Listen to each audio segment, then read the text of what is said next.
Hello student, मानक कथन classes में आपका स्वागत है। हम लोग पढ़ रहे हैं क्लास 10th का मैथ और चल रहा है चैप्टर 3 दो चर वाले रैखिक समीकरण। इसमें हम लोग बहुत काफ़ी बेसिक कॉन्सेप्ट देख चुके हैं और इसमें जो था मतलब ग्राफी विधि से था और हम लोग देख रहे थे जो समीकरण थे उनका हल है कि नहीं है ये हम लोग देख चुके हैं और उनका ग्राफी विधि से भी हम लोग उसके मतलब जो मूल थे उसके मान थे वो भी निकाल रहे थे। आज हम लोग बात करने वाले हैं प्रतिस्थापन विधि के लिए और विलोपन विधि के लिए, यानी विलोपन विधि यानी एलिमिनेशन मेथड और सब्स्टिट्यूशन मेथड। ठीक है, ये देखेंगे और देखेंगे इसे हल हम लोग कैसे करेंगे। यानी आपको आपको दिया गया हो समीकरण, अब ये टॉपिक बहुत इंपॉर्टेंट है बोर्ड एग्जाम के लिए। ठीक है, और यहाँ पर आपको कम समय में अधिक आपको तैयारी कराई जाएगी और बढ़िया से कराई जाएगी एकदम पूरा।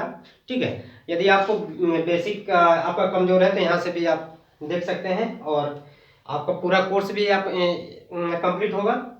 देखिए यहाँ पर जब विलोपन विधि से हम लोग क्या करेंगे, जब समीकरण को हल करेंगे तो इसमें जैसा कि दो चर वाले समीकरण होंगे, इसमें से एक चर को क्या कर देंगे हम लोग, जैसे गायब कर देते हैं, काट देते हैं, तो उसमें से एक चर का मान निकल के आएगा और उसका मान हम लोग फिर से यानी उस समीकरण में रख देंगे तो दूसरे वाले चर का मान निकल के आ जाएगा। ठीक है, तो देखते हैं यहाँ पर हमारे पास दो समीकरण दिए गए हैं, 2x प्लस वाई बराबर 7 और x माइनस वाई बराबर 5। इस तरीके से आपको यदि क्वेश्चन मिले तो इनको हम लोग हल कैसे करेंगे। देखिए, तो सबसे पहले जो आपका समीकरण होगा 2x प्लस वाई बराबर 7, ठीक, इसे लिख लीजिए और x माइनस वाई बराबर 5। ठीक, यानी जो चर है उसके नीचे वो वाला चर लिखिए और x वाला x के नीचे लिखिए, y वाला y के नीचे लिखिए और जो अंक है अंक के नीचे लिख दीजिए। ठीक है, यदि 7 इस साइड में होता तो 5 को भी क्या कर लेते, इस साइड में कर लेते हैं। बात समझ में आ रही है? तो अब हम लोग क्या करेंगे, यहाँ पर देखेंगे एक मतलब जो इसमें चर है, आसानी से कौन सा चर इसमें से मतलब कैंसिल हो रहा है उस चर को देख लेते हैं। तो इसमें y प्लस में है और इसमें भी माइनस y में है। ठीक, y किसमें है, माइनस में है। तो यहाँ पर आसानी से यानी इन दोनों समीकरणों को ऐड करने पर, यानी इन दोनों को ऐड कर देंगे हम लोग तो y क्या हो जाएगा, कैंसिल हो जाएगा। तो इन दोनों समीकरण को हम क्या कर देते हैं, ऐड कर देते हैं। यानी जब ऐड करेंगे तो यहाँ पर प्लस y और माइनस y क्या हो जाएगा, कैंसिल हो जाएगा और ये क्या हो जाएंगे, जुड़ जाएंगे। यानी 2x और 1x कितना हो जाएगा, 3x हो जाएगा। बात समझ में आया? ठीक है, अब ये कैंसिल हो गया, अब इसे लिखने की आवश्यकता है नहीं। अब 7 5 कितना होगा, इसे भी ऐड करेंगे तो 7 5 हो जाएगा 12, 7 5 हो जाएगा 12, यानी 3x बराबर आया, यहाँ पर 12 आया। अब यहाँ से हम लोग क्या कर लेते हैं, x का वैल्यू निकाल लेते हैं, x का मान यहाँ से हम लोग ज्ञात कर लेते हैं। तो यहाँ से निकल के आएगा, यहाँ पर 3 क्या है, x के साथ मल्टीप्लाई में है तो उस साइड जाएगा तो डिवाइड में हो जाएगा। तो यहाँ से निकल के आएगा x बराबर 12/3, यानी 12/3, इसका मान निकलेगा 3 1 जा 3, 3 4 जा 12। ठीक है, 3 एकम 3, 3 चौके 12, यानी x का मान कितना निकल गया, 4 निकल गया। x का मान यहां से निकल गया है 4। अब हम लोग क्या कर देंगे, x का मान जब यहां से 4 निकल के आया तो इस x का मान आप समीकरण 1 में रख दीजिए चाहे समीकरण 2 में रख दीजिए तो y का मान निकल के आ जाएगा। ठीक है, यानी x y, यहाँ पर x का मान निकल गया। अब हम लोग यहाँ पर लिखेंगे x का मान समीकरण 1 में रखने पर, 1 में आप रख लीजिए चाहे 2 में रख लीजिए। ठीक है, यहाँ पर हम 1 में रखकर आपको दिखा दे रहे हैं। x का मान समीकरण 1 में रखने पर, तो x का मान कितना है, 4 है और समीकरण 1 क्या है, पहले लिख लेते हैं 2x प्लस वाई बराबर 7।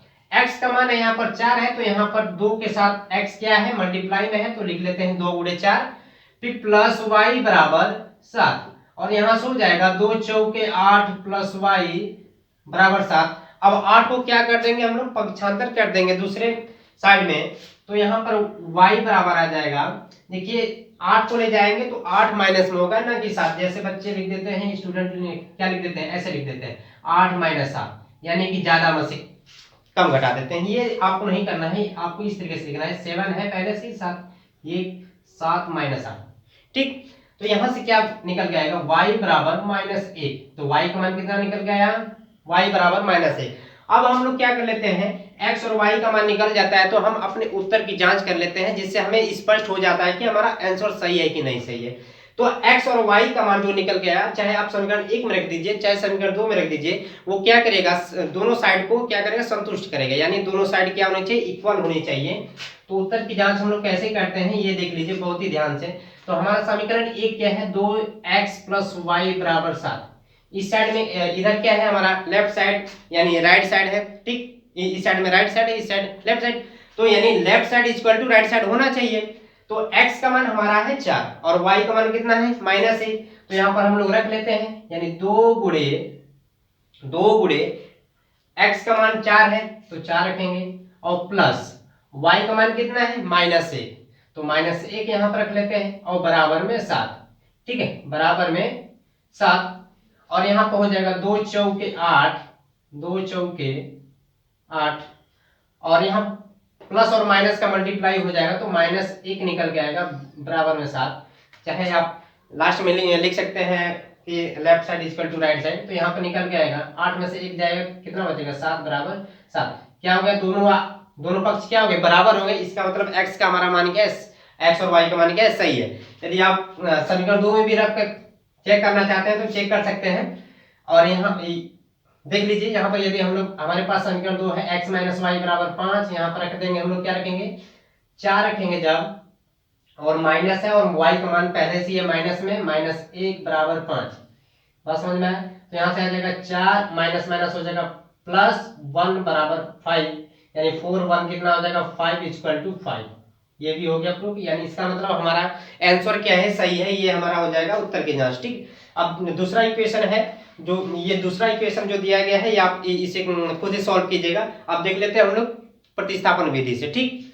अब इसे जल्दी से नोट कर लीजिए, स्क्रीनशॉट इसका ले लीजिए। जो अब देखेंगे सब्स्टिट्यूशन मेथड यानी प्रतिस्थापन विधि। तो प्रतिस्थापन विधि में क्या है, नाम से पता चल रहा है प्रतिस्थापित करना है हमें, यानी इसमें दो चर का यूज हम लोग कर रहे हैं, तो एक चर का मान दूसरे वाले चर की जगह पर यानी क्या करेंगे, प्रतिस्थापित करेंगे। तो इस प्रकार की विधि को हम क्या बोलते हैं, प्रतिस्थापन विधि, ठीक है। तो यहाँ पर हम लोग इसमें देख लेते हैं, इस वाले का देख लेते हैं, दूसरे वाले समीकरण के यहाँ पर देख लेते हैं हम लोग। तो यहाँ पर जो हमारा होगा दूसरा मेथड प्रतिस्थापन विधि, आपके बोर्ड एग्जाम में इस पर बहुत बार क्वेश्चन आ चुका है।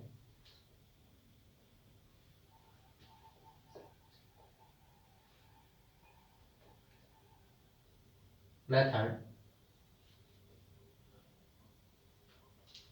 ठीक, यहां पर दिया गया है समीकरण x + 3y, x + 3y = 6, ये आपका समीकरण फर्स्ट है। समीकरण सेकंड क्या है, 2x - 3y = 12, ये क्या आपका सेकंड क्वेश्चन है, सेकंड समीकरण है, ठीक। अब क्या करेंगे, यहाँ पर देखेंगे हमें, यानी इन समीकरणों को ऐड करने पर यहाँ पर हमें, यहाँ पर ये विलोपन हो जाएगा, सॉरी, ठीक है। यहाँ पर हम लोग प्रतिस्थापन देख रहे हैं, तो यहाँ पर क्या करेंगे, किसी भी समीकरण से x का चाहे y का मान निकाल लेते हैं y के पदों में।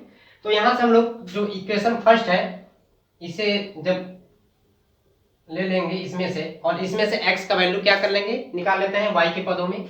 तो x का वैल्यू क्या, यहाँ क्या निकल के आएगा, 3y को क्या कर देंगे, पक्षांतर कर देंगे, तो यहाँ पर निकल के आएगा 6 - 3y, 6 - 3y 6 - 3y। अब क्या कर देंगे, इस x का मान समीकरण 2 में रख देंगे, यानी जिसमें से निकाले हैं, जिस समीकरण से x का मान निकाले हैं उसमें नहीं रखेंगे, दूसरे वाले में रखते हैं, समझ में आया बात। तो अब क्या करेंगे, x का मान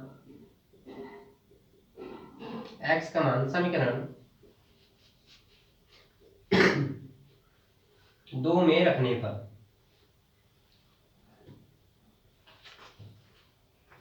कर देते हैं यहाँ पर। तो यहाँ पर है 2 गुणे, यानी 2 क्या है, मल्टीप्लाई में है x के साथ, x का मान कितना है 6 - 3y, फिर है -3y पहले से ही है = 12। अब यहाँ से क्या कर देते हैं, 2 × 6 = 12, फिर 2 × 3 = 6y, फिर -3y है, बराबर में 12। अब यहाँ से हो जाएगा 12 माइनस 6 3 9 हो जाएगा 9y बराबर में 12।